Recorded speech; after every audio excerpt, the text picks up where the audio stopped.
I hope you all had a wonderful Thanksgiving holiday, ate a bunch of turkey and stuffing and cornbread. And, I'm Nigerian, so I had to also do some jollof rice and goat meat. But enough of that. I don't want to make you guys too hungry. I am super excited that today we have the co-founders of Earn Your Leisure.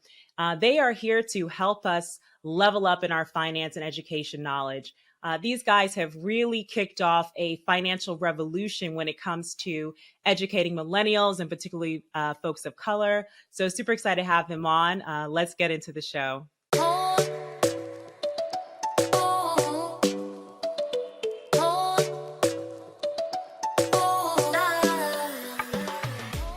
Today, I'm joined by financial expert Rashad Bilal, a skilled financial advisor, and Troy Millings, a respected educator and innovator. They're the co-hosts of the financial literacy podcast, Earn Your Leisure. This podcast has amassed more than 10 million downloads and is consistently ranked in the top 20 business podcasts in the United States, peaking at number 1 on the Apple Podcast charts, and was recently nominated to the 2021 and 2022 iHeart Podcast Awards. Welcome, Rashad and Troy, to Tea Time. Hey, how you doing? Thank you for having us. We appreciate it. Of course, of course. So I have to ask, we're on tea time. Do you guys like drinking tea? What kind of tea are you drinking today? Are you a tea drinker? Iced tea. It's the only kind of tea that I drink. Yeah, I mean, I'm Caribbean background, so tea was something that was part of every day. I stopped as a teenager, but raspberry was probably my favorite. Ooh. Raspberry tea. That sounds amazing. Yeah. So we were just talking about how you guys were in Lagos. You were in also Cairo. I was just completely jealous and shocked that you guys decided to take a trip in the middle of a pandemic all the way to the continent. And I haven't been back in years. And so I was just, before we get started into like the meat of your show, like what made you want to go to the continent and how was the trip? Yeah, the trip was amazing. I mean, we always wanted to go to Africa for forever. Neither one of us had been previously before that. So it was something on our vision board for a long time. And shout out to a company called One Love Travel. They had reached out to us. This is a Black-owned travel company that, they take trips with influencers and they have people that come to hang out with them. So they had approached us like about doing a group trip to South Africa originally. And, it was like, we'll go to South Africa for a couple of weeks and we'll do a podcast. And then, like 20, 30 people will come and we'll just have a good time. So we was down with that. And then once the Delta strand hit South Africa pretty hard. So it shut down a lot of the travel and a lot of things in South Africa. So we had to pivot.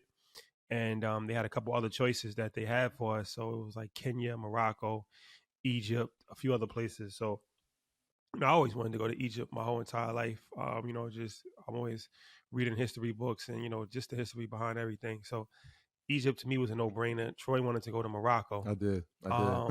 But good reasoning. We have a very close friend who's Egyptian who travels there like every other year. And so I knew we could always go back to Egypt with her.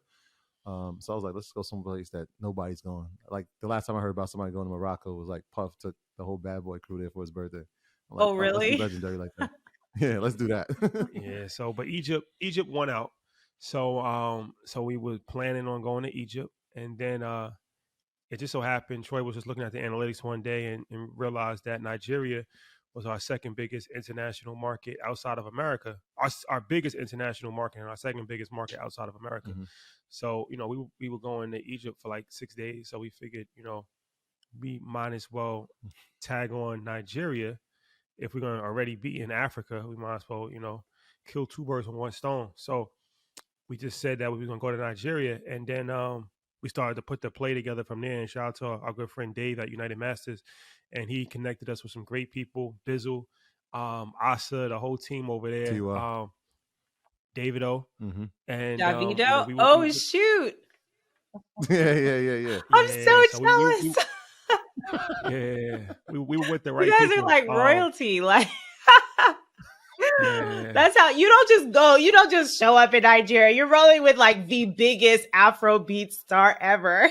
The only way. It's the only way We to are the biggest travel. ever, so it's fitting. It makes sense. It makes perfect sense. So yeah, we was just put together the plan in a couple of weeks, and we had a networking event in Nigeria, which was crazy. Then we had a live podcast networking event in Egypt.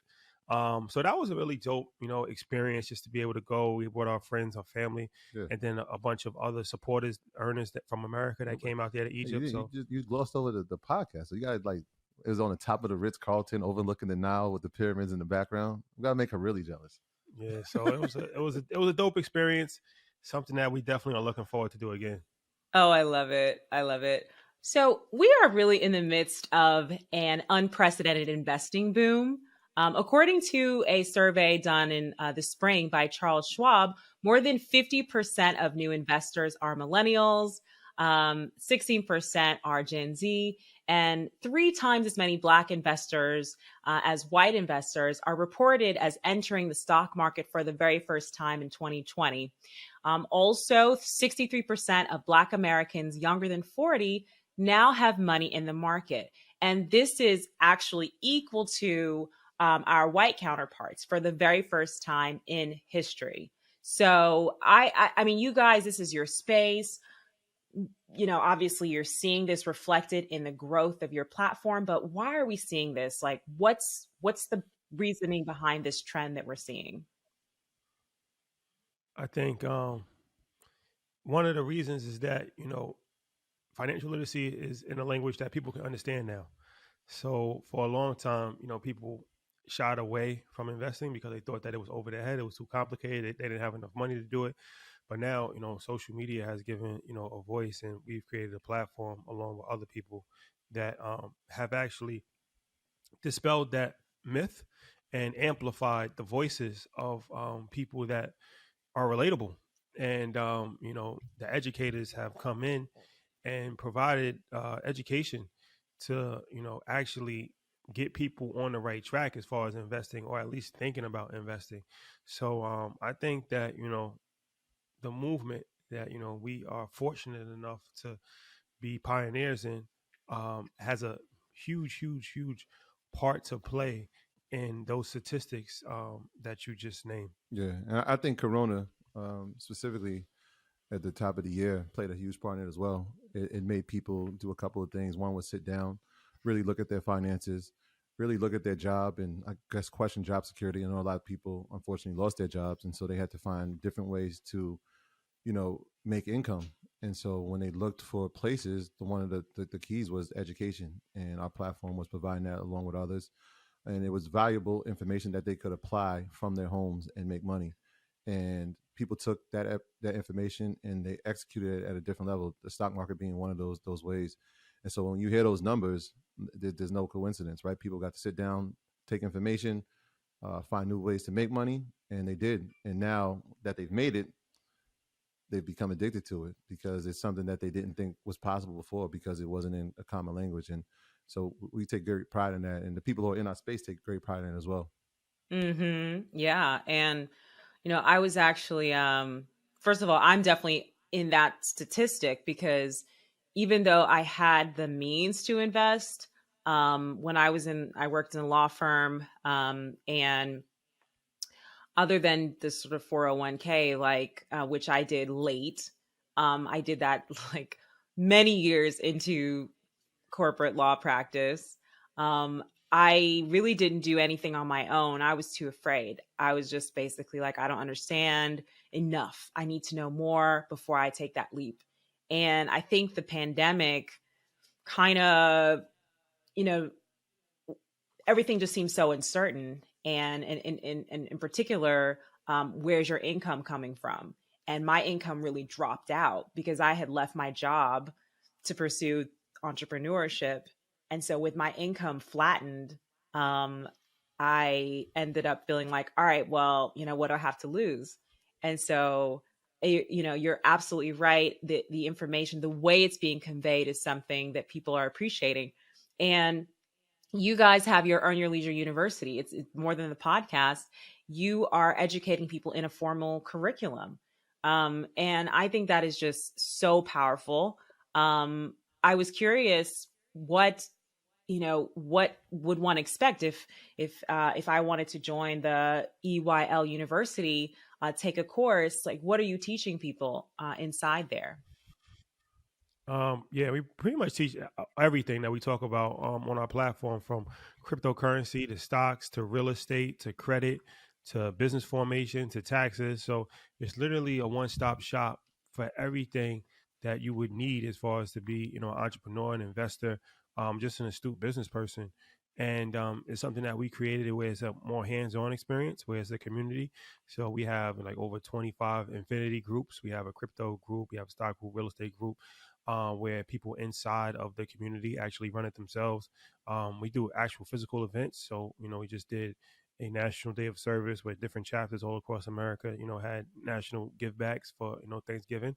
And then, we have like a movie club, we have a book club, we have real estate calls, I do a financial planning call. So it's for people that actually want a hands-on learning experience, very similar to if you go to school or college. So that's why we we named it EYL University, because we took all of the good parts from college and universities, but we took away all of the bad parts, and just kind of streamlined the educational process for a fraction of the cost, of regular school or regular education. And that's one of the benefits with having an online operation, is that we can operate at extremely low prices, because it's a lot less overhead than if we had a brick and mortar physical location. So we're able to move a lot quicker.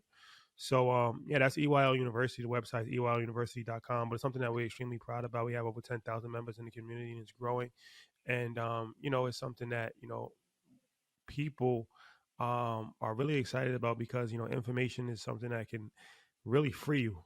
If you think about it in that regards, it's like a lot of times people are in dire straits because they just don't have the information. But once you have the information, then the whole world opens up to you. So Yeah. that's really what our platform Earn Your Leisure was created, and that's what EYL University was created. Yeah, I think of it as a gumbo soup of everything business in the entrepreneurial field, right? And so people can come and find their interests. For so long, especially in our community, there was only a few things that we could become to think this is a successful career, right? If it wasn't in athletics or if it wasn't entertainment, it was like, well, what are we going to do? You're going to be a doctor or a firefighter. And then now, with so many people having success stories in so many vast careers, it becomes encouraging, because it's we could have never thought that, hey, I had an interest in that, but I do.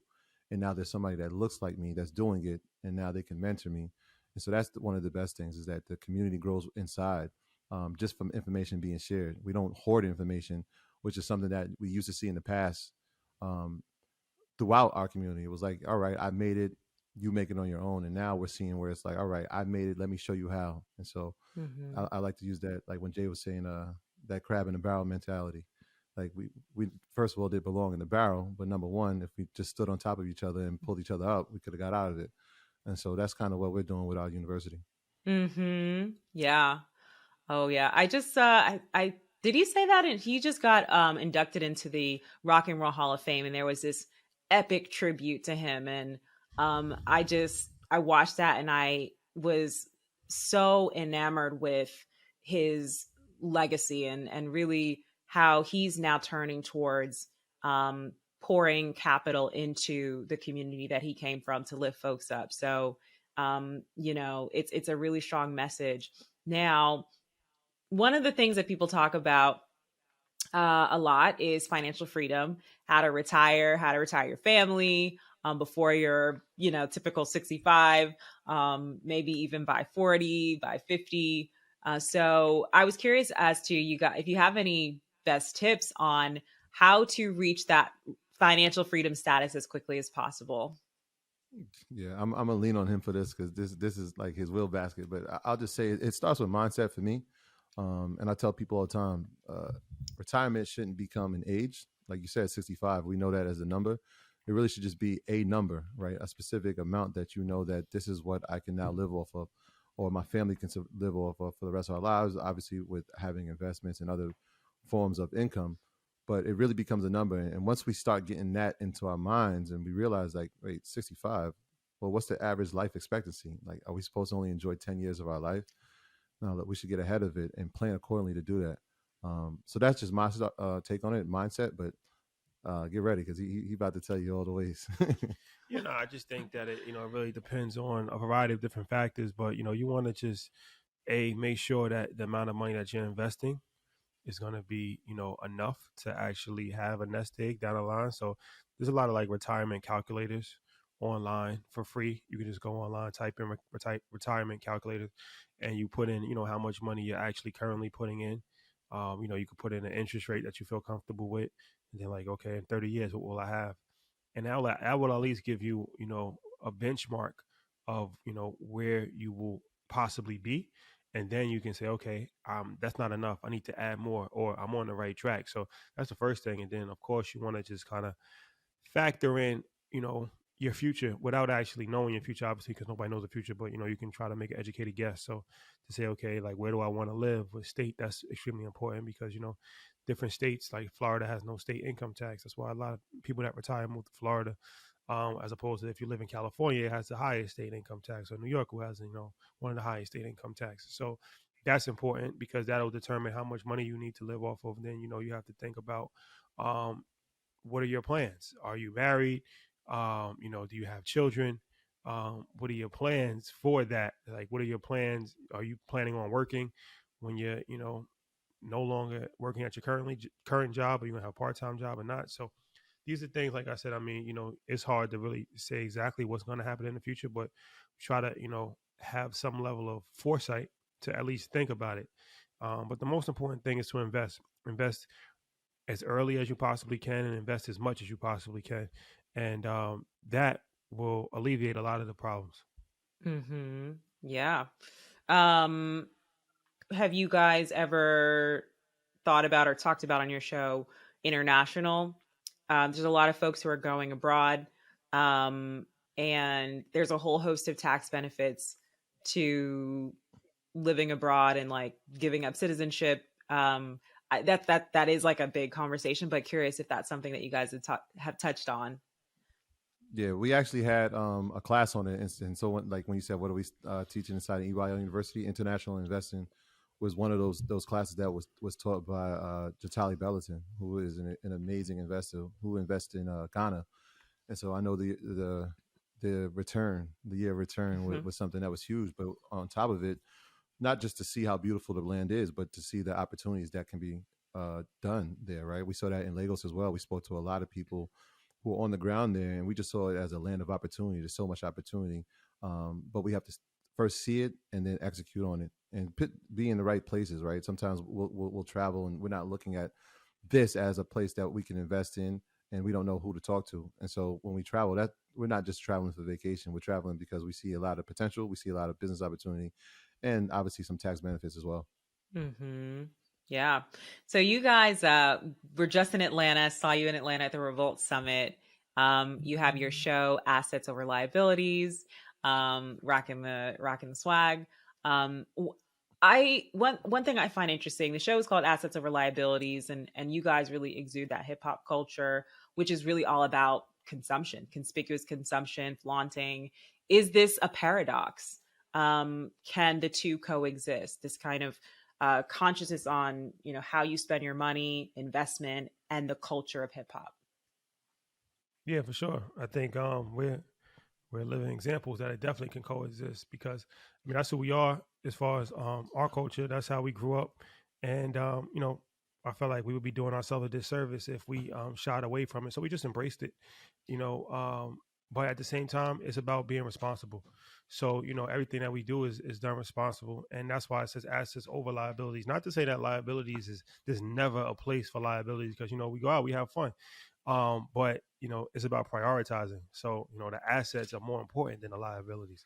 So I think they definitely can coexist, and that's one of the reasons why we have the show is we talk to a lot of entertainers, and we go over their assets. So everybody knows them for entertainment. They know them for jewelry. They know them for cars and things of that nature, but they might not understand that they're actually businessmen and women as well. So, before they buy a car, they have enough money to buy 10 cars, or, they have an asset that'll pay for that. It's like a lot of times they just don't have the opportunity to express that. So most people only see, them spending money, or most people only see the flashy items, Yeah. but they don't actually see the time, effort, work, and the thought process that goes into actually building their business structure, because they're all businessmen and women at the end of the day as well. They're not just entertainers. So I think this platform that we have, Revolt, shout out to Revolt, is going to be great to actually highlight that side of it, and kind of give some balance, because we want to be balanced people. We don't want to be too far to the right or too far to the left. We're not extremists. We're more the middle of the road, and I feel like most people are middle of the road people. So our message is a message of balance, and I feel like everything is good as long as you keep it in perspective and keep balance. Yeah, and I think we have a unique opportunity to show people that some things that are traditionally looked at as liabilities can become assets. I remember we were sitting with Ross and we were thinking about this house that most people would think, oh my gosh, this is a $5.7 million mansion. That's a huge liability, but he's turned it into an asset where he's renting it out almost every week for parties and for video shoots, right? And for pool parties, right? He has so many different things that he can do because of that asset. Same thing with Soldier Boy. We thought it was a joke for his name, but he turned it into a full functioning business and a website that was tracking data for him, right? So these things that people are not looking at that we're turning into assets is a huge advantage, because it inspires the next person to say, you know what, I have something that I can potentially turn into an asset as well. And like you said, a lot of times they don't get the platform or get to shed light on the things that they're doing in business. And so we have a unique position to do that for them, which I think is incredible. Very interesting.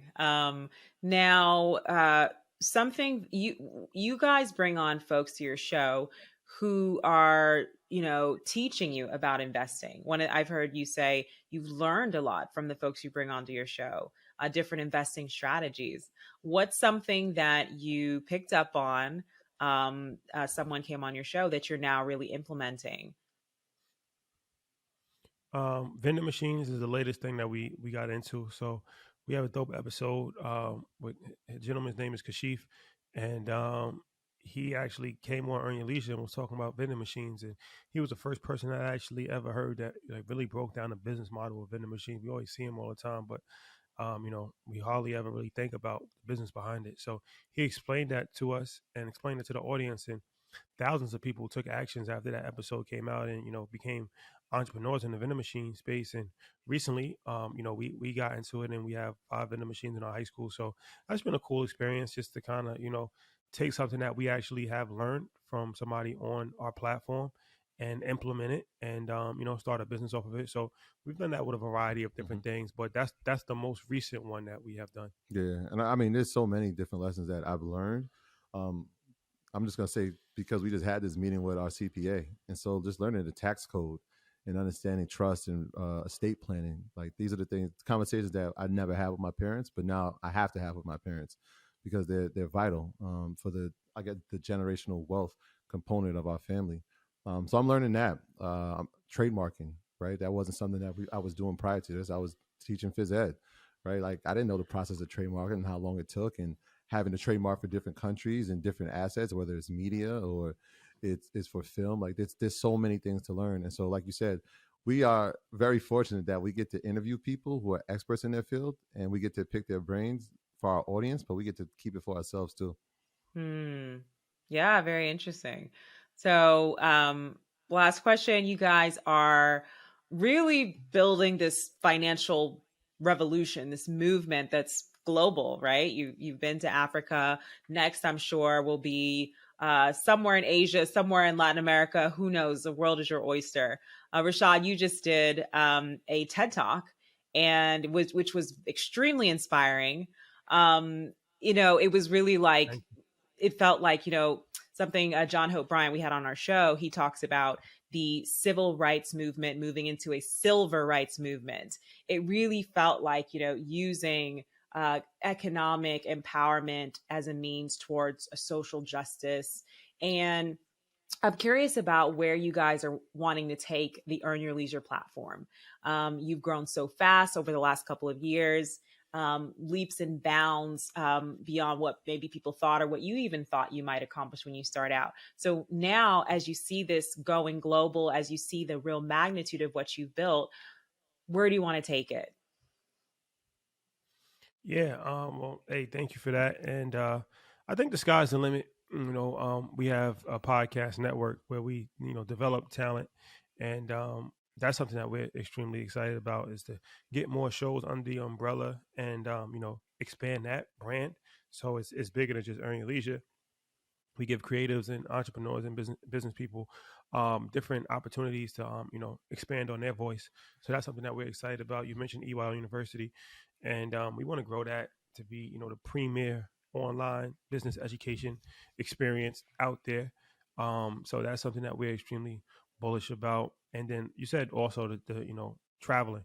So we want to make Earn Your Leisure a global brand. It already is, but just kind of expanding on that and spending time in different regions, having satellites in different regions, and highlighting entrepreneurs and investors in different regions, and kind of doing what we did in America in different parts of the world, and really focusing on the local economy as opposed to, sometimes the stuff that we speak about in America may not be relevant in different parts of the world because, there's different laws and there's different taxes, codes, and things of that nature. So really drilling down locally on things that are extremely relevant to different parts of the world. So that's just a few things that come to my mind.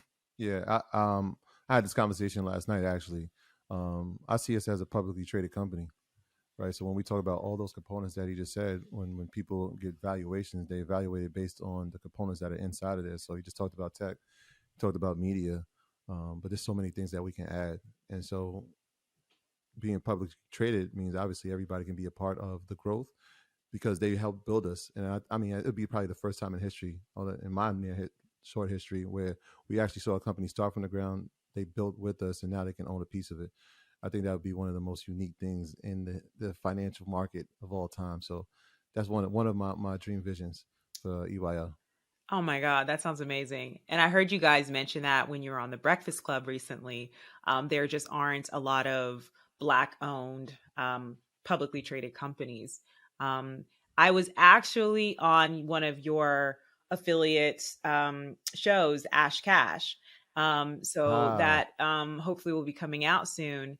And you truly are creating a platform for entrepreneurs, for creatives. It's more than just you.